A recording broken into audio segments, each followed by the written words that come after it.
ईसा के जन्म के 500 साल बाद उत्तर भारत के हरियाणा में एक शक्तिशाली साम्राज्य का जन्म हुआ। थानेश्वर राज्य में राजा प्रभाकर वर्धन राज करते थे। वे बड़े वीर, पराक्रमी और योग्य शासक थे। साल 570 ईस्वी में प्रभाकर ने मालवों, गुज्जरों और हूणों पर लगातार हमले किए।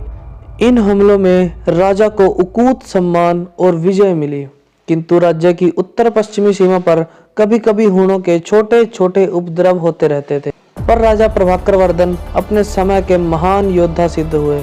ये हूणों पर तो कहर बरसकर टूट पड़ते थे। इन्हीं युद्धों से जूझते हुए उत्तर भारत की सरहदें एक नई करवट लेने वाली थी। महान कहे जाने वाले साम्राज्य को अब थानेश्वर के सामने नजरें झुकानी थी, क्योंकि अब एक महान योद्धा, शूरवीर का जन्म होने वाला था, जिसका नाम था सम्राट हर्षवर्धन। दरअसल गुप्त साम्राज्य के पतन के बाद भारतीय राजनीति उथल पुथल हो चुकी थी।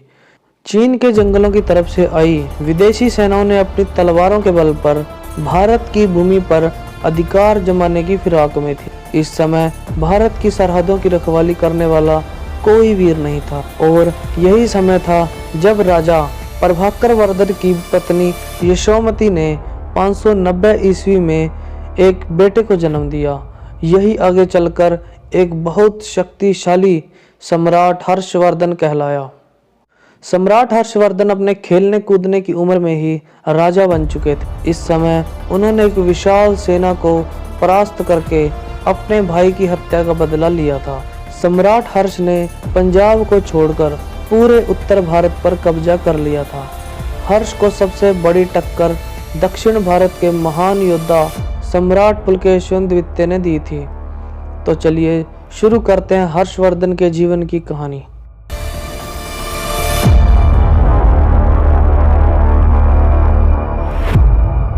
हर्षवर्धन के एक बड़े भाई राज्यवर्धन और बहन राज्यश्री थी। इन तीनों भाई बहनों में बहुत प्रेम था। समय की चुनौतियों से मार खाकर एक समय ऐसा आया जब थानेश्वर के महान राजा प्रभाकर वर्धन की मृत्यु हो गई। इनकी मृत्यु के बाद बड़े बेटे राज्यवर्धन को राजा बनाया गया। इसी मौके के इंतजार में बैठे बंगाल के राजा शशांक और मालवा के देवगुप्त ने बहुत बड़ा हमला किया। राजा शशांक एक बाहुबली योद्धा थे। इनकी ताकत के चर्चे गांव-गांव में हो रहे थे। इस समय शशांक को रोकने वाला कोई नहीं था। राजा शशांक ने थानेश्वर राज्य के राज्यवर्धन को मौत के घाट उतार दिया। पिता और पुत्र के मरने के बाद अब राज्य की सत्ता की उम्मीद हर्ष पर थी, और यही समय था जब 606 ईस्वी में 16 साल की उम्र में हर्षवर्धन राजा बना। राजा बनते ही हर्षवर्धन के मन में अपने भाई राज्यवर्धन की मौत का बदला लेने की उत्सुकता थी। इसी समय हर्षवर्धन ने कन्नौज और थानेसर को एक किया और कन्नौज को अपनी राजधानी बनाई, और अपनी बहन का विवाह मोखरी के राजा ग्रहवर्धन से कर दिया। इस समय उन्होंने मालवा पर हमला करके देवगुप्त से उनका संपूर्ण राज्य छीन लिया। इसी समय उन्होंने राजा शशांक को भयभीत करके हमला किया। इस युद्ध से बचने के लिए शशांक गोंड इलाके की तरफ भाग गया। इन्हीं हमलों में हर्ष की जीत के बाद पूरे भारत में हर्ष की जीत के चर्चे होने लगे। इतिहास के पन्ने बताते हैं कि हर्षवर्धन ने 1 लाख की विशाल सेना और 50,000 हाथियों की महासेना बना ली थी। इसी सेना के साथ सम्राट हर्षवर्धन ने विजय अभियान शुरू किया।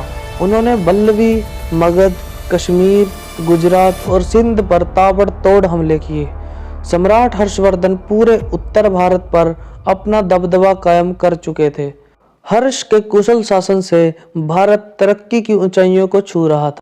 उस समय भारत ने आर्थिक रूप से विशाल प्रगति की। इतने बड़े साम्राज्य के राजा हर्षवर्धन की नजर अब दक्षिण भारत की ओर थी। दक्षिण भारत पर एक महान योद्धा राज करता था, जिसका नाम था पुलकेशिन सेकंड। पुलकेशिन अपने काल का महान सूरमा था। पुलकेशिन तरह तरह की युद्ध नीतियों की जानकारी रखता था। उनको हरा पाना एक सपने के जैसा था, पर सम्राट हर्षवर्धन ने इन सब बातों को ताक पर रखकर पुलकेशिन पर हमला कर दिया। दक्षिण विजय करने निकले हर्षवर्धन और पुलकेशिन के बीच कांटे की टक्कर का युद्ध हुआ। परंतु आखिर में पुलकेशिन हर्षवर्धन को हराकर विजयी हुआ। उसके बाद हर्षवर्धन ने दक्षिण को विजय करने के बारे में बिल्कुल नहीं सोचा। हर्षवर्धन ने 641 ईस्वी में एक ब्राह्मण को अपना दूत बनाकर चीन भेजा। इतिहास के मुताबिक चीन के मशहूर चीनी यात्री हेनसांग हर्ष के दरबार में आए।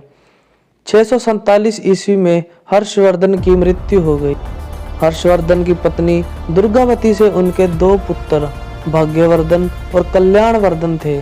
उनके दोनों बेटों की अरुणावर्त नाम के मंत्री ने हत्या कर दी। इस वजह से हर्षवर्धन का कोई वारिस जिंदा नहीं बच पाया। हर्ष के मरने के बाद भी इनका साम्राज्य भी धीरे धीरे बिखरता गया। सभी धर्मों का सम्मान करने वाले हर्षवर्धन ने ही प्रयाग का मशहूर कुंभ मेला शुरू किया था। तो ये था हर्षवर्धन के जीवन का इतिहास। आशा करता हूँ वीडियो आपको इन्फॉर्मेटिव ज़रूर लगा होगा। ऐसी और इन्फॉर्मेटिव वीडियो देखने के लिए चैनल सब्सक्राइब कीजिए। बहुत बहुत धन्यवाद।